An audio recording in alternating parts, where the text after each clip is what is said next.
Hello, everyone. Welcome to a new episode of the Dissenter. I'm your host, as always, Ricardo Lopes, and today I'm joined by Dr. Mary Shenk. She is Associate Professor of Anthropology, Demography, and Asian Studies at Pennsylvania State University. She is a biocultural anthropologist, human behavioral ecologist, and anthropological demographer with interests in marriage, family, kinship, parental investment, fertility, mortality, and inequality, and some other topics. And today we're going to focus mostly on the sexual division of labor, kinship systems, religion and fertility, fertility decline, and some other related topics. So, Dr. Shenk, welcome to the show. It's a pleasure to everyone.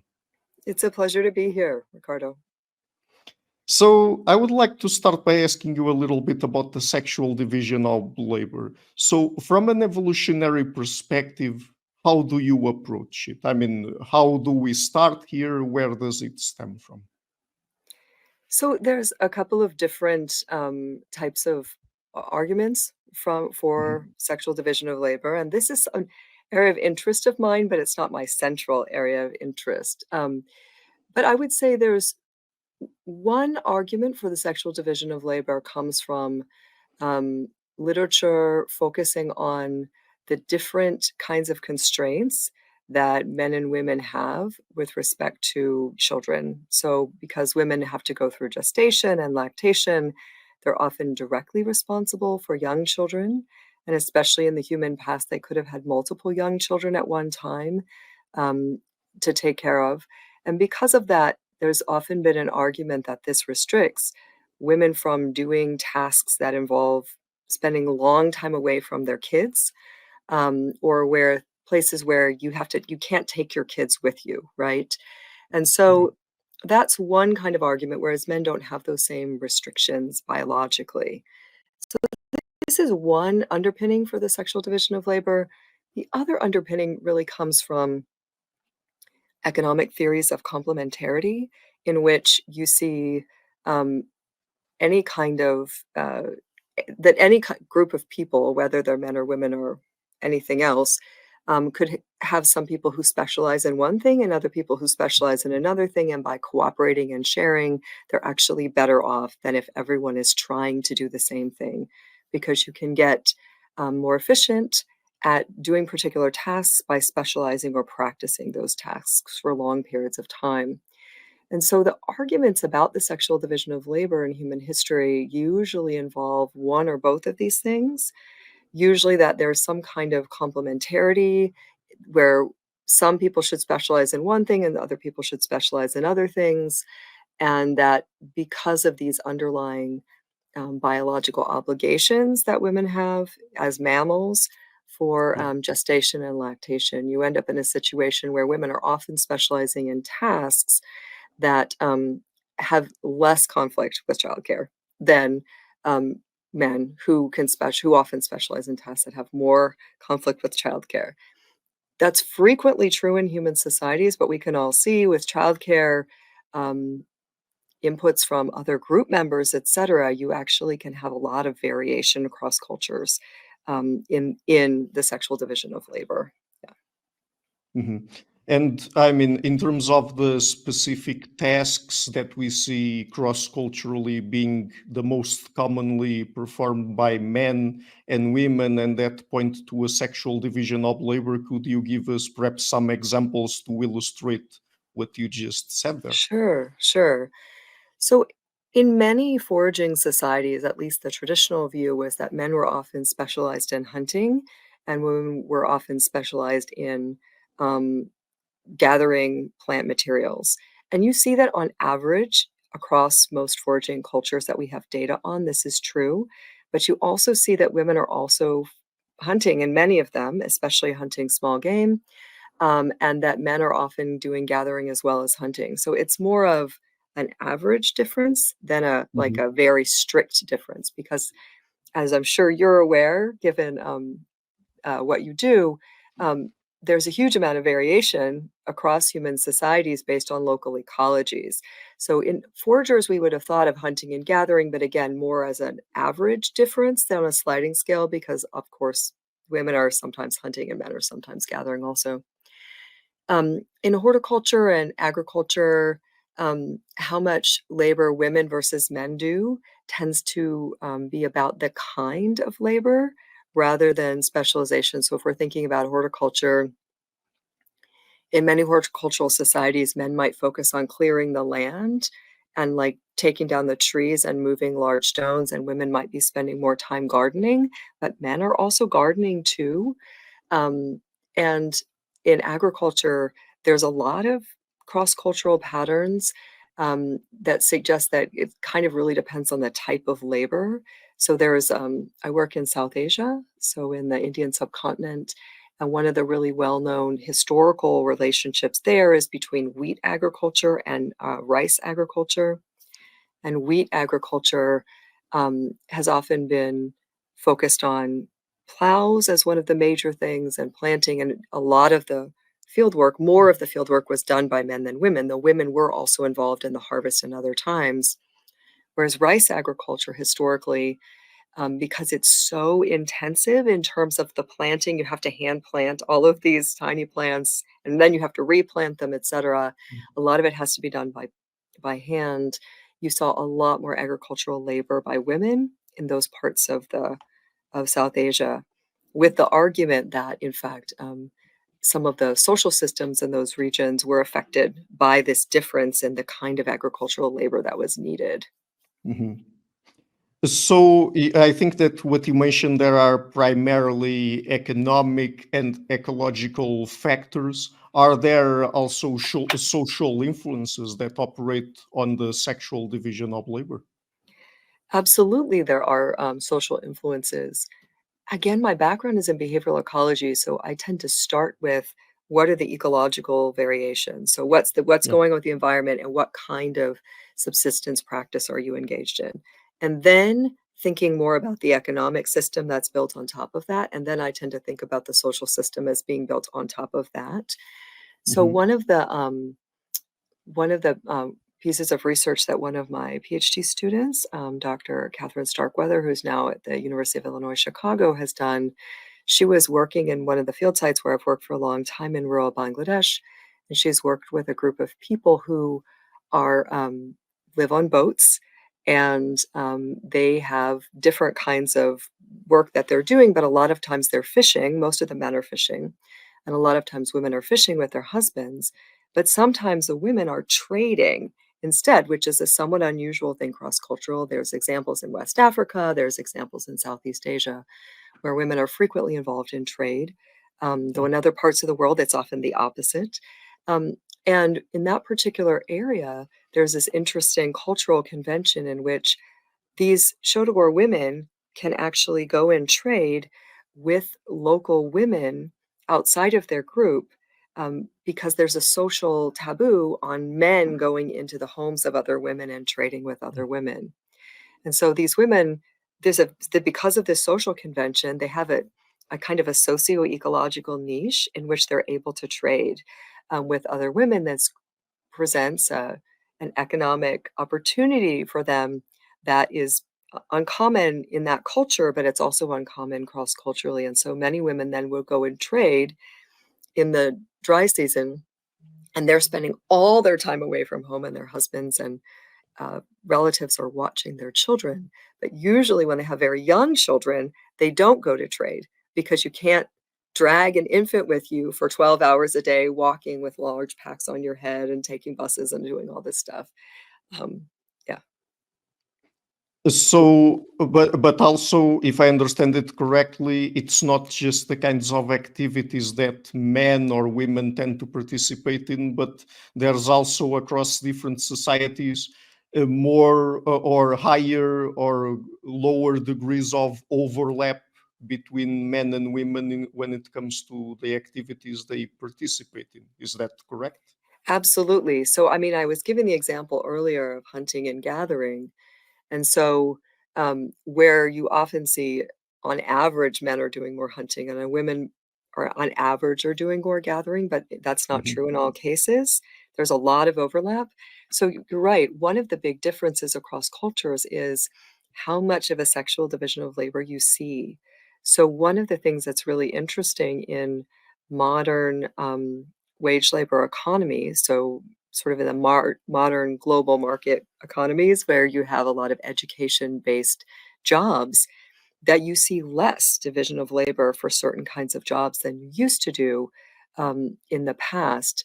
Um, both because it becomes possible for families to have people who are specialized in different things because you're getting so much of your food from the market through money and it doesn't exactly matter how you're getting the money, but also because uh, so much of the labor that otherwise one or the other parent might be doing is actually being done, you know, by daycare centers or in the market or things that are you pay for food, right?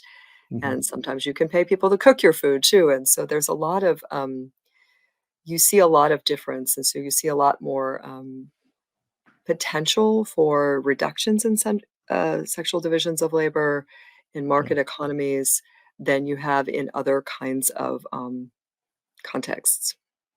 Mhm.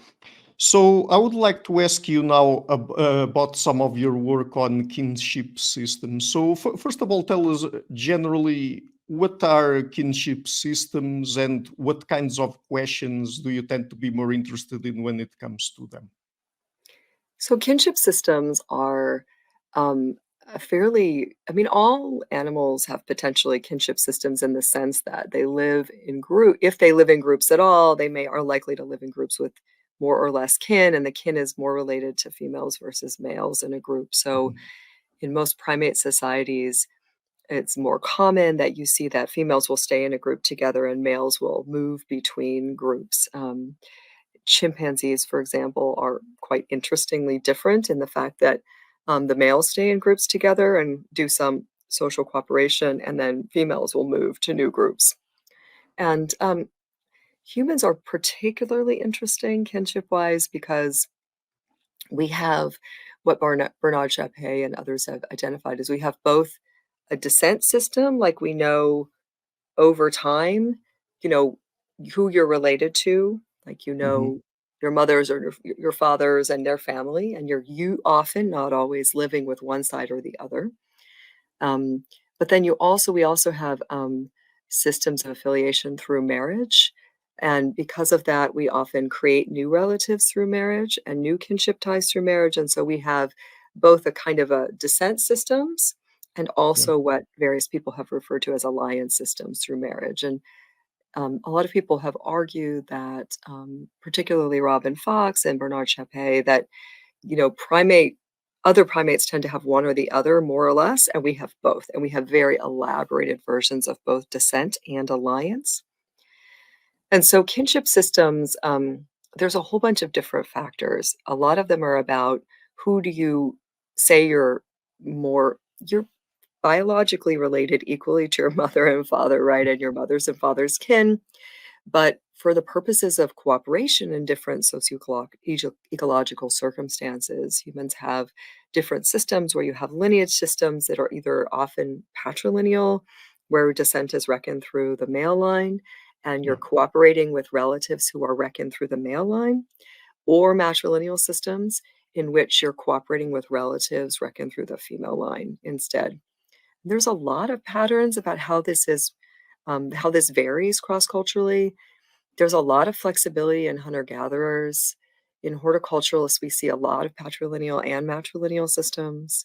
The pastoralist systems tend to be more strongly um, patrilineal, and agricultural systems sort of one or the other. And then when we start to get to um, intensive agriculture and inheritance of land, and also in market economies, you tend to see a shift in those contexts to smaller groups of kin, Mhm. smaller lineage systems, and or the kind of lack of a lineage system altogether in what we call bilateral kinship, which is a kinship system that's often sometimes referred to as a Euro-American system, at least Euro-American system from the past couple of centuries, in which you have your kin are reckoned through both the male and female line, and you're kind of equally interacting with both sets of relatives. So there's a bunch of different kinships, and again, the systems tend to vary a lot by ecology. Mhm. Yeah, I want to ask you a little bit about those ecological factors, but just before that, just to tackle a little bit more the terminology here, when people talk about, for example, matrilocal or patrilocal societies, what they mean by that is the Yeah. side of your family that you tend to live with, right? Yes, and specifically, anthropologists often refer to those terms as relating to postmarital residence. So, in other Okay. words, the side of the family that you tend to live with, but usually people switch residence at marriage if they're going to switch residence. And so, patrilocal, so if it's a so patrilocal would mean that you would go as a bride, as a wife, you would go to live with your husband's kin, and Mm-hmm. matrilocal typically would refer to a situation in which you go to live with the wife's kin. The husband comes to live with the wife's kin. There's also a common residence practice called neolocal residence, in which the couple creates a new household for themselves, either sort of near one of the others or in a completely new place. I mean, that's commonly true. And then there's some either um, rarer forms in which um, people don't really establish a long-term residence with one set of kin or the other, and they might go to live with one and then another.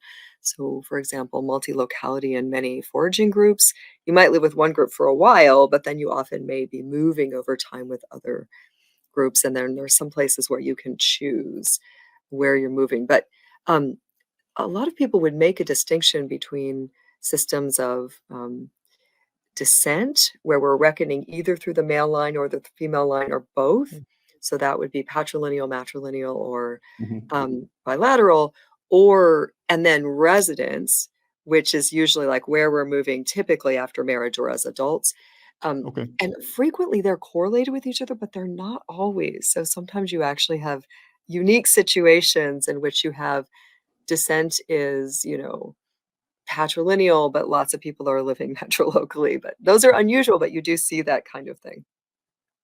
But is it, I mean, looking across the societies we have studied, do we see, for example, patterns? Is it that, for example, one of these sort of kinship systems, the patrilineal or the matrilineal, for example, is more common than the other or not? Yes, yes. So in humans, we have a lot more examples in the extant ethnographic record. That is the record that we have from ethnographic and historical documents from the past 2 or 3 centuries, maybe 4 or 5 centuries. Um, that patrilineal systems are much more common than matrilineal systems. But as I've written we have a paper in philosophical transactions of the Royal Society with some colleagues in 2019, one of the arguments that we've made is that in part that might be because of the time at which in history in which we're collecting the data. So the most common types of societies in which you see common matrilineal inheritance practices or Yeah. matrilineal descent are horticultural systems in which labor is done. We are farming, but labor is done by hand, and typically you're not. Typically, you have what called is called labor limited kind of farming, in which you could farm more gardens if you had more people to do it, but you don't have enough people to farm all the land. And this is a contrast with land limited societies, which we're more familiar with from Europe and Asia, in which land inheritance is very important, land is limited, and you have a different sort of social system because of that. But in horticultural societies, we see that matrilineality is pretty common. Mm.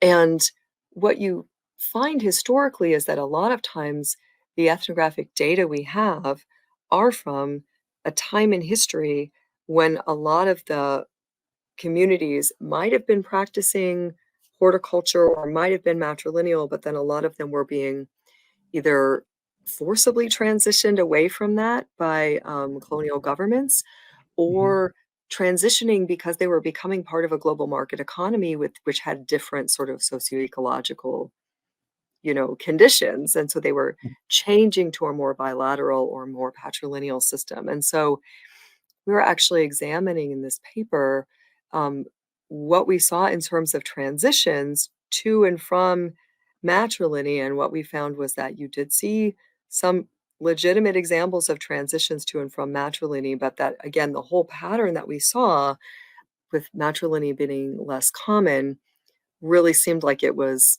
might be an artifact of the fact that we were collecting a lot of the ethnographic data in the colonial era, and if we had been able to magically go back 1,000 years ago or 2,000 years ago in history and just sample all the societies at that time, we could have had a different pattern because based on the different kinds of subsistence patterns that people were practicing around the world. But intensive agriculture tended to push things more towards patrilineality and or neolocal, or sorry, bilateral Mhm. kinship in the sort of more modern era in many parts of the world. So it just crossed my mind in terms of a particular society having a matrilineal or a patrilineal kinship system. Does it have any relationship at all with paternity uncertainty or not? Sure, some people have written about this. Um, one of the arguments is that in if you're in more patrilineal systems, you Yeah. are there's often more concern about enforcing paternity certainty, meaning that the man who's married to the woman is the father of that child, and that tends to be a strong social norm in certain kinds of societies. And historically, I would say societies where you have a strong importance on inheritance, and you have land limited societies where you're trying to really keep inheritance in a particular line. Those types of societies, which have been common historically in Europe and Asia, for example, and also in other parts of the world as well, but those kinds of societies have tended to be very concerned with paternity certainty. In other parts of the world, there's different social relationships, and so there may be less enforcement of paternity certainty, Yeah. um, and less concern about it, because there's other concerns that people have. The alliance between groups, for example, or recruitment of labor in contexts where, in order to really do well, you need a large pool of labor and a large community locally to do a lot of farming and to really engage in economic and social activities. So there's a argument that there's often more of a focus on paternity certainty in patrilineal context, but that also an underlying context um, where inheritance is very important. Mhm. So I would like to ask you, still on the topic of kinship systems, about directly more about some of the work you've done on it. So could you tell us in what ways might kinship systems relate to the distribution of material resources and the rise of gender disparities? Sure. So, so one of the arguments for why patrilineal inheritance is more common in large-scale agricultural societies, for example, is that you're defending a group of resources, right? You're defending agricultural land, for example, which is very valuable, and that kind of defense of property is often done by cooperative groups of men, and Mhm. that kind of male cooperation is facilitated in contexts where you have a lot of male relatives are living near each other. So that's one kind of argument. On the other hand, we do definitely see examples where, so in many, many parts of the world, the land is inherited patrilineally, um, Yeah.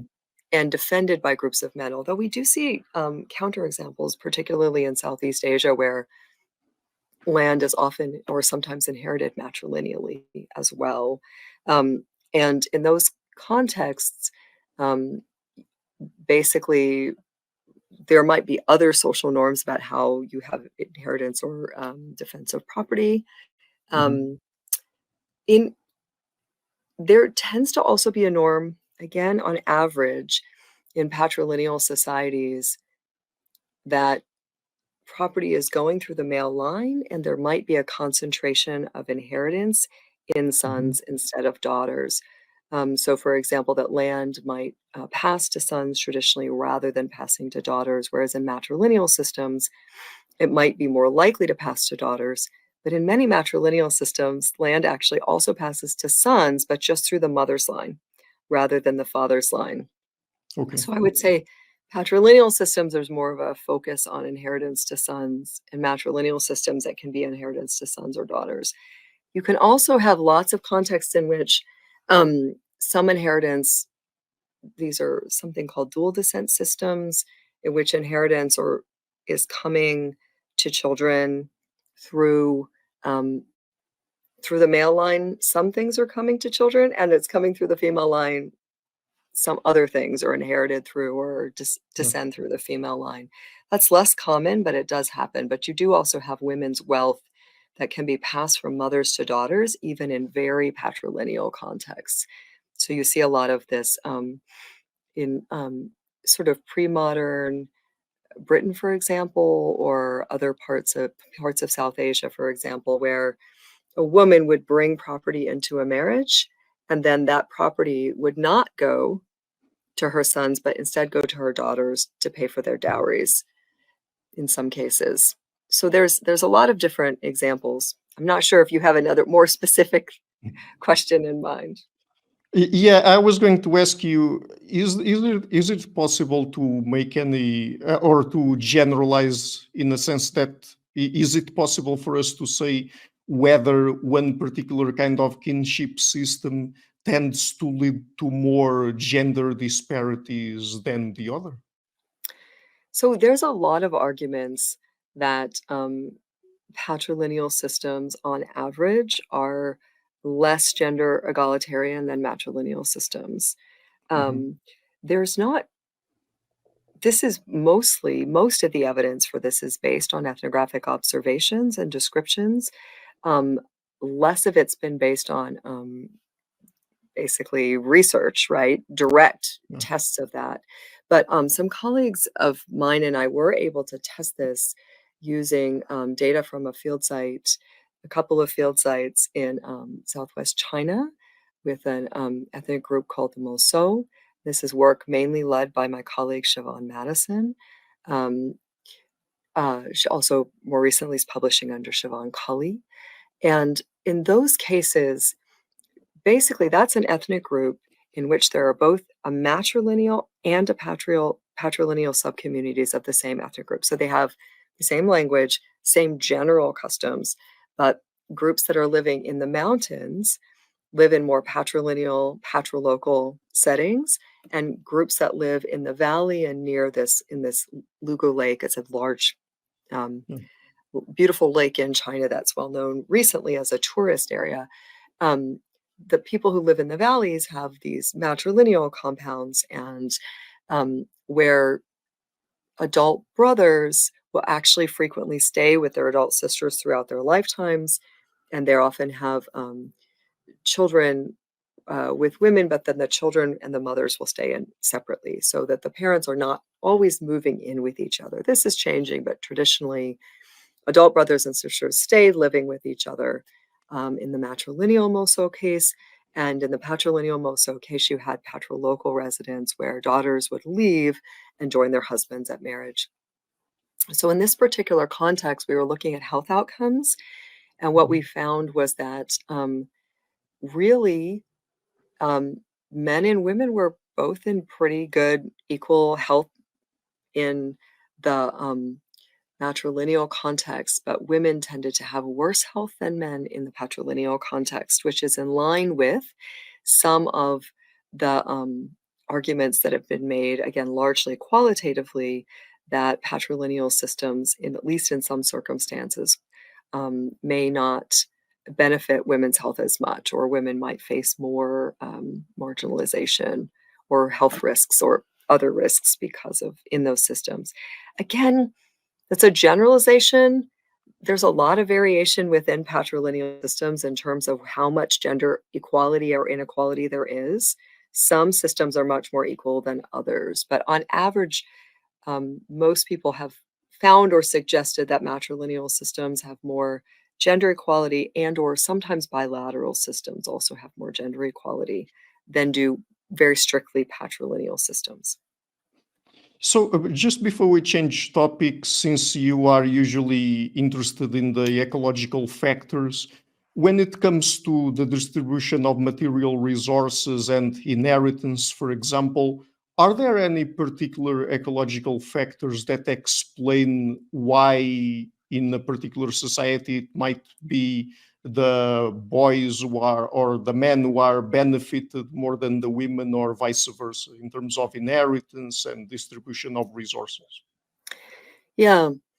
So, as I've said before, in patrilineal context, it's often true that because you have cooperation among male kin, or it becomes important in those contexts, that inheritance is often going to sons more Mm, so than daughters, or sons may yeah, get a larger stake of the inheritance than daughters. Also, yeah, on average, in patrilineal context, daughters are moving outside of the family group at marriage and they're in a new group. And that means when you're coming into a new group, you may actually start at the bottom of the socioeconomic kind of scale and you have to work your way up over time. So, both there may be sort of gender um, kind of preferences given to sons in patrilineal context. Again, not all of them, but many of them.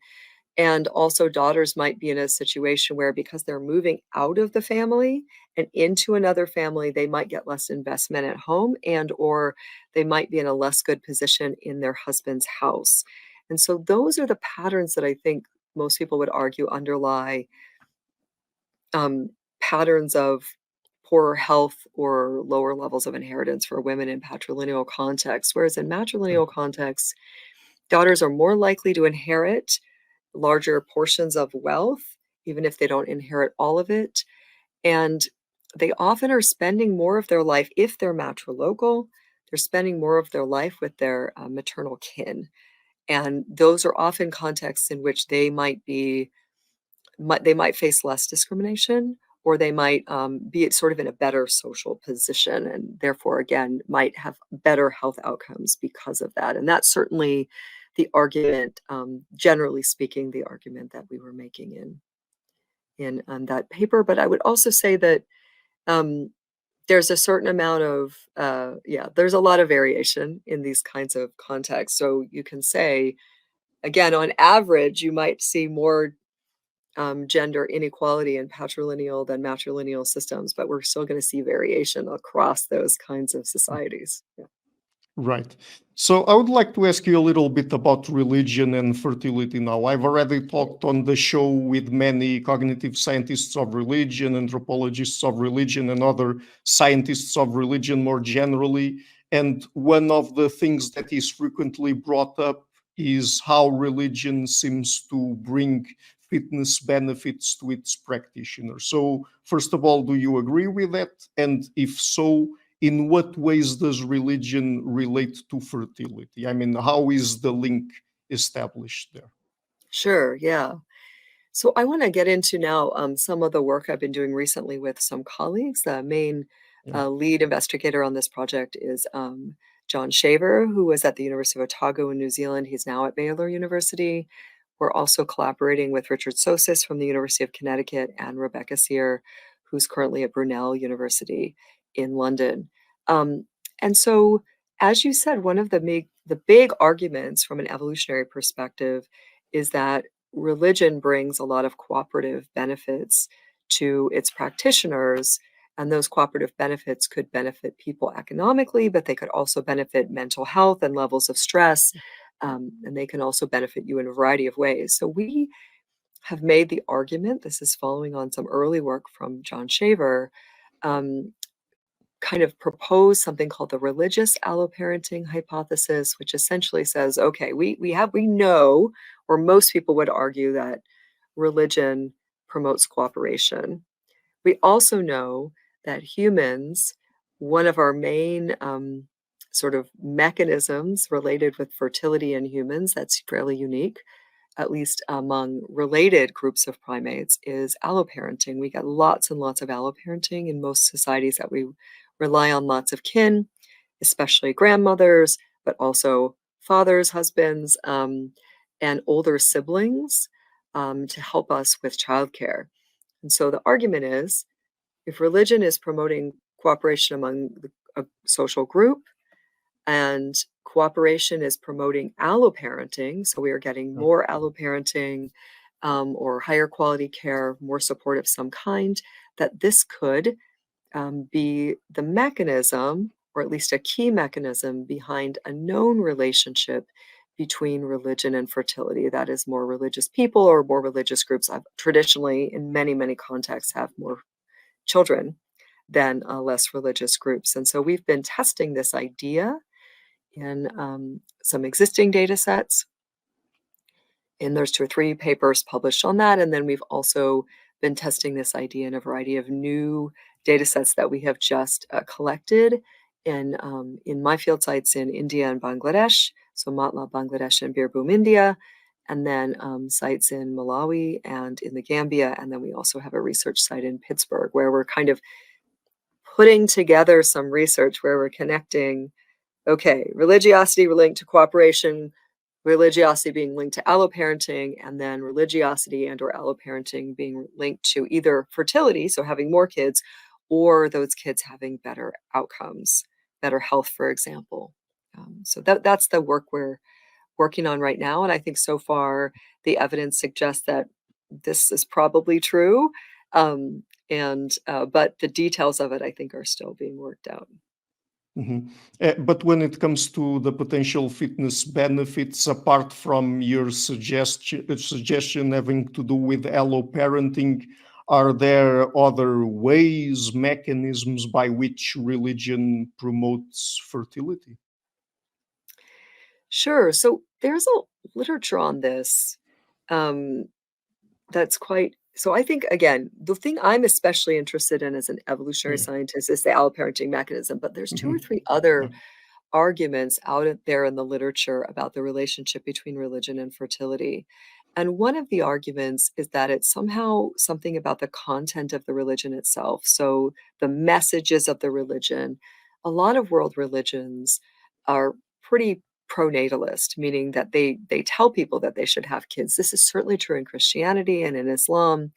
It's Yeah. true in other world religions in many contexts as well. People will argue that Judaism is pronatalist. They will argue that in some contexts Hinduism is, though that's, I think, a little bit less clear. Um, but so some people would argue that the content of the religion is motivating people to have more kids. Um, I think that there's probably some evidence that that's true, but I also think the evidence for that is mixed. Another argument that's made in the literature is that one of the reasons you have a relationship between religion and fertility in some contexts is because of the minority status of particular religions. So if a group of religious people are in a minority, they may be um, motivated to, especially if they're facing marginalization or discrimination, that they may be motivated to improve their own sort of situation by having more children and thus be in a less marginalized position, more people in the group to cooperate with, etc. Again, there's evidence that whatever the mechanism is, whether or not it's a conscious mechanism or a subconscious mechanism, it's harder to tell. But it's certainly true that in many contexts, um, marginalized religious groups have higher fertility than less marginalized religious or more sort of socially dominant religious groups. There are some contexts, though, in which it looks like more marginalized groups have lower fertility, and so there's actually some debate. And the research that I'm aware of on this suggests that there's sort of 2 patterns, and one is where you're more marginalized, and because of that, there's in-group dynamics that are motivating you to kind of bolster your own community, which might be related to higher fertility. And then in other cases where you're trying to kind of become accepted in a majority context, in some of those contexts, people would have fewer children. Um, So I'm thinking about, there's one of the other arguments about this relationship that's commonly found between religion and fertility, in fact, is that it's not really about religion, but that it's about an artifact of not controlling very well for socioeconomic differences among groups. And It's pretty clear if you look at this literature that that's at least partly true. But it's also pretty clear to me, at least we would do one of my former PhD students, or at least I worked with her, and she's a PhD student. Part of her dissertation uses DHS data from India, Bangladesh, and Nepal, and looks at Hindu and Muslim communities.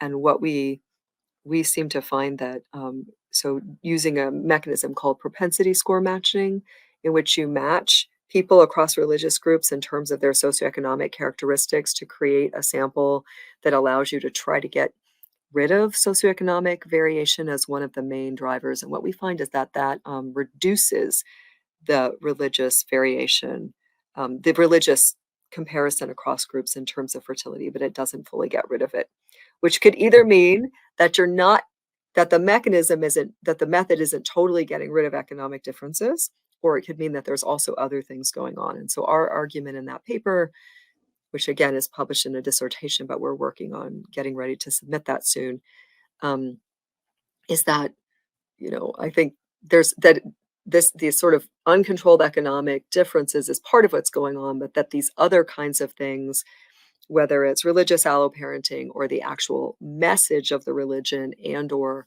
these minority and majority differences, are also probably playing a role in the relationship between religion and fertility, which again is quite well known that there is one. So we're really trying to especially spend more time sorting out the mechanisms of how that's happening. Very interesting. So, still on the topic of fertility, but now let's move from religion. In recent times, people have been talking a lot about fertility decline across the world. Some people worry a lot about that, and with the focus, of course, on the more developed countries. And I want to ask you about the factors behind that. But to start off with, I would like to focus on one that is mentioned that has to do with women's education. I mean, is there really a link between women's education and fertility levels? And if so, do we know exactly how education might influence fertility? So there is a very strong link between women's education and fertility, with more education being associated with lower fertility. This is Okay. true virtually everywhere that this relationship has been tested, with very few um, counterexamples. And it tends to also be um, one of the stronger predictors if you have it in a model of fertility. Education seems to be one of the stronger predictors. In terms of the reason for that, um, I think this is more complicated. But I think personally, and I've written about this, and I have a 2013 paper in PNAS, and then we have a 2016 paper with some colleagues also in Philosophical Transactions of the Royal Society, and in a couple of other places. I think one of the reasons for that education has this very strong relationship with fertility is that it's tapping into itself, as that one variable is tapping into multiple mechanisms, which I think are driving reduced fertility, including a trade-off in women's time. The amount of time you spent getting education is often taking you away from time that you might spend having children. And so, or you might get married later, you might start having children later. Um, Also, education tends to be associated with wage labor economies in which there's a lot of emphasis on investing more in a smaller number of children. And so because of that, and the women who are more involved in the labor market tend to be more involved in that, let's have fewer children and invest more in them. And then also, I would say education goes along with cultural transmission of social norms of lower fertility as well.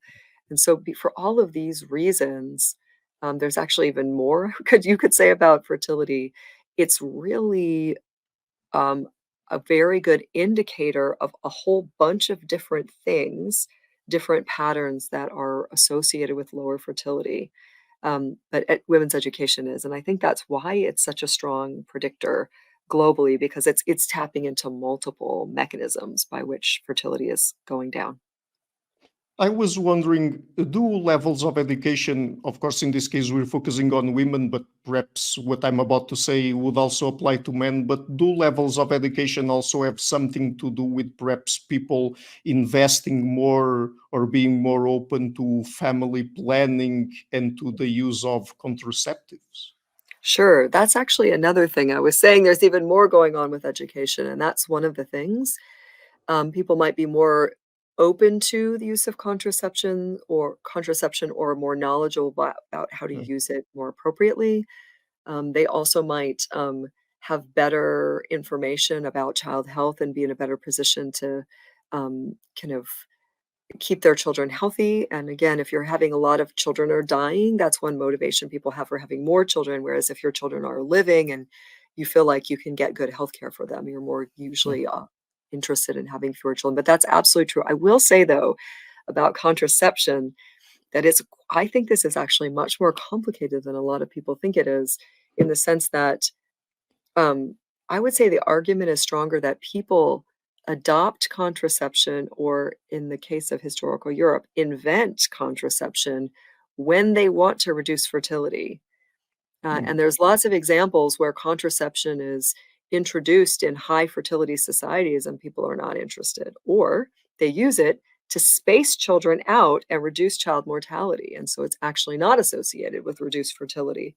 So, um, contraception, I tend to think of it as a tool that you use to reduce fertility in the context where you want to you reduce fertility. So typically, contraception will help bring fertility down in places where people were already trying to reduce fertility. And if you just give it to people for whom large numbers of children is associated with status and wealth, and having a lot of farm labor, and that's really useful for them, they may or may not reduce their fertility if you just give contraception. So I think it's a tool we use, but I don't think it's a driver. At least that's my personal opinion. I don't think it's a driver in the same sense. Mhm. And are there other well-studied factors that might play a role in the decline in fertility, particularly among more developed countries? I mean, could there be, I don't know, also economic factors or factors of other sort? Yeah. So what I really think is one of the big, and there's a lot of people who've argued this over the years in different forms, many economists as well. Um, but I think probably one of the strongest drivers of fertility decline in recent years, since is the Industrial Revolution and modern market economies that follow from the Industrial Revolution. Essentially, you're going from a situation in which having lots of children um, is that the children are essentially kind of helping you on the farm, helping you with Mhm. pastoralist labor, helping you with farm labor, and they're kind of paying part of their own way, right? Because they're helping with other children and they're helping with agricultural labor. So more children generally is associated with more prosperity in a lot of these traditional contexts. In Also, the you have in those specific contexts, children also sort of work as economic assets, right? yes, exactly. They work as economic. I mean, there is this argument that some people would say if they're just economic assets. What the sort of Ron Lee and Karen Kramer, that's an economist and anthropologist team, did a more detailed text about them. They're like, okay, it always costs you, you always have to cost you energy to have children. But Yeah. what's happening with children who are doing farm labor is they're paying for like at least half or more of what they're reducing their own costs because of the work that they're doing. So even though you have to feed them and clothe them and you're giving more resources and energy to them than you're getting back from them, but they're paying for a lot of their costs. Whereas think about a modern market economy. Kids aren't allowed to work. They have to spend all their time in school, and parents end up spending a huge amount of parental time and money trying to support and raise children. And so Okay. often with more limited help. And so you have a situation in which the children in more sort of farming and pastoralist herding economies are really paying for a lot of their own, resources. They're subsidizing their themselves. Um, so economically, you have this situation in which the kids are they're an asset and they're paying for themselves, at least partially, and you have a lot of benefits coming out of larger, numbers of children. Yeah. to a context in which everything is kind of more expensive and the benefits are reduced. So kids are going to school and you have to pay for that, either that or even if you don't have to pay money for that, the kids can't help you at home or on the farm when you're at school. Um, when they're at school, also, there becomes a lot of social competition for more education to get in particular kinds of jobs. And the time and effort it takes to really um, make children competitive is something you can't have 10 children and do that. There are huge trade-offs if you have larger numbers of children in market economies in a way that there frequently aren't in sort of kind of agriculturalist, traditional agriculturalist economies. And you also see really steep trade-offs for parents' time, and this is often true for mothers' time, more so even, that if mothers are working or they're getting education, there's other things they're doing that are helping the social status and economic well-being of the family. Those things often are trading off in the ability to put that time and energy, that time especially, into children. And this is true for fathers too, but it's especially changes a lot for mothers in these contexts where working in an office becomes incompatible with childcare. You can't really do one and the other, and you're sort of in a situation where you have to choose. And so all of these things, the rising costs of children, and also the rising sort of economic competitiveness of modern markets, all pushes people towards a more investing in a lot in higher child quality and having fewer children overall. Mhm. So, as a last topic for our conversation today, I would like to ask you about social and economic inequality. So, what are the factors that play a role in the transition from relatively equal societies to increasingly unequal societies, which is something that we have observed over the course of human history? Yeah. So there's a bunch of different factors that people would point to, but one that we've published on, and this is especially, I think you can see the argument very clearly in a 2016 paper, Madison et al. In Evolutionary Anthropology. And then this is also in a variety of other papers of mine as well, um, is an argument that one of the major drivers is economic defensibility of resources. So if you go from so think about the example that I gave earlier about the difference between horticulture and agriculture. If you have a horticulture with hand tools and there's lots of land that you could farm, but you don't have enough people to farm it, that's really the trade-off. Typically in those cases, there's some inequality locally. There's a local tribal chief or a local leader of some kind, but the inequality can't be that much because um, there's relatively less competition for land and other things. Whereas as soon as you start to get, for example, really good arable land in a river valley where it's really, really great for agriculture, then I have the land and I'm farming it, but other people would also like the land. And so there ends up being a massive amount of social competition for those kinds of resources. So you can start to get a whole lot of Mm, social changes because of resource defensibility like that. So, for example, we start to get a switch from polygyny to monogamy alongside these kinds of heritable or defensible resources. We get a switch from um, sort of more egalitarian social groups to more um, kind of hierarchical social groups with a lot more social complexity, meaning like different layers and different kinds of things. So you have the rise of social classes and caste systems and things like this. Um, and then you can get, there's a whole bunch of sort of complicated sort of social machinery and social norms, et cetera, that become part of those things.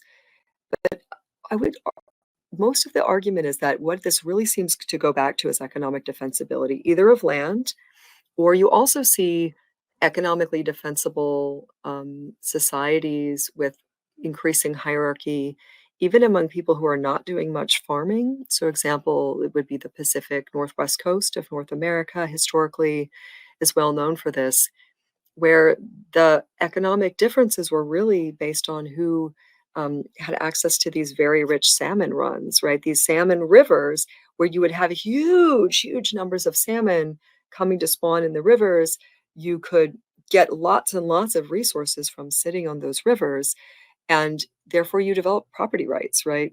So you have the development of any economically defensible resources lead to things like property rights, and then a whole bunch of social machinery that goes along to defend it. And I would say that one of the other things that some colleagues and I have worked on, and we have a paper also in 2016, Shenk, Kaplan, and Hooper, where we model this, and we also show that social competition and increasing inequality is probably one of the things that reduces fertility as well. That Wow. increases this motivation among parents to invest intensively in an even smaller number of children. So even though the transition from an agricultural to a market economy would reduce the number of children, if you have inequality and increased social competition, people are really motivated. They'd like to move up the social hierarchy, but it becomes even harder to just stay in your same place in the social hierarchy, stay in your same place economically, and that this can also lead to fertility reduction and small numbers of children. And this is an argument that's been made for one of the two major arguments that's made for parts of the world with really low levels of fertility these days, so under 2 children per woman. So, for example, you think about arguments about South Korea, which has a Mhm. TFR of 1.1 or 1.3, that a lot of this has been related to social competition, these really intensive social competition in that context. The other one, there's about women's trade-offs as well, where you see more in Southern Europe, you see arguments about that. So, I mean, maybe again, earlier I asked you when it comes to fertility levels, if there were economic factors that played a role here. And so, higher levels of economic inequality might also have an effect on fertility rates, right? Yes, that's the argument, and in addition to sort of the market economies, that inequality should be associated with um, increased increased reduction, right? So Mhm. even lower fertility rates than it would be in a more sort of economically equal society that was similar economically. Yeah, that's the argument. Mhm. Great. So, Dr. Schenk, just before we go, would you like to tell people where they can find you and your work on the internet? Sure.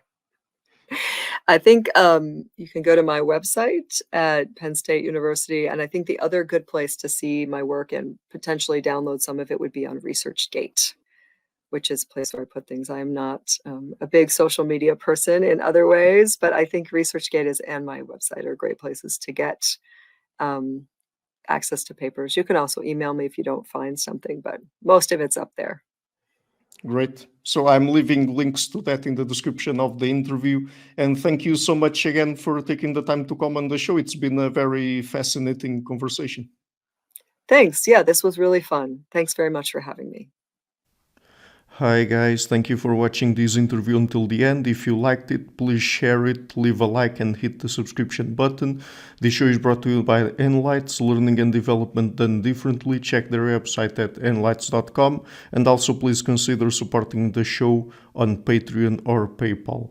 I would also like to give a huge thank you to my main patrons and PayPal supporters: Per Ergo Larsen, Jerry Mullerens, Frederick Sunda, Bernardo Seixas, Olaf Alex, Adam Kessel, Matthew Whittingford, Arno Wolf, Tim Hollis, Eric Alenia, John Connors, Philip Forrest Connolly, Dan Demetri, Robert Windiger, Rui Inácio, Zup, Marco Neves, Colin Holbrook, Phil Kavanagh, Michael Stormir, Samuel André, Francis Ford, Tiago Nunes, Fergal Cossen, Hal Herzog, Nuno Machado, Jonathan Labyrinth, João Linhares, Stantantia, Samuel Correia, Eric Hines, Mark Smith, João Eira, Tom Hummel, Sardus France, David Sloan Wilson, Yacila Dez Araújo, Romain Roach, Diego Londonho Correia, Yannick Punter, Dana Rusmani, Charlotte Bliss, Nicole Barbaro, Adam Hunt, Pavla Stasevski, Nelek Bach, Guy Madison, Gary G. Alman, Sam Afzal, Adrian Yeager, Paul Tolentino, João Barbosa, Julian Price, Edward Hall, Edin Bronner, Douglas Fry, Franca Bortolotti, Gabriel Ponce Cortez, Ursula Litsky, Scott, Zachary Fish, Tim Duffy, Sonny Smith, John Wiseman, Daniel Friedman, William Buckner, Paul George Arnaud,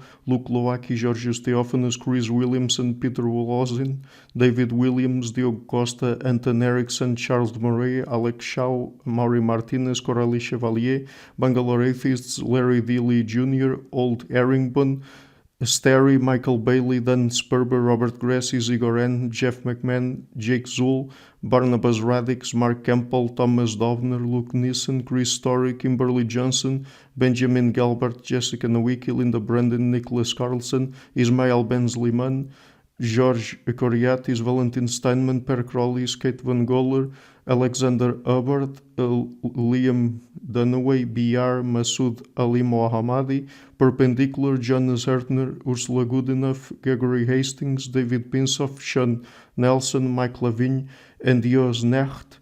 A special thanks to my producers, Isar Webb, Jim Frank, Lucas Stafiniak, Tom Vanagdam, Bernard Ugnik, Curtis Dixon, Benedict Mueller, Thomas Trumbull, Catherine and Patrick Tobin, John Carlo Montenegro, Alnick Ortiz, and Nick Golden, and to my executive producers, Matthew Lavender, Sergio Quadriano, Bogdan Kanivets, and Rosie. Thank you for all.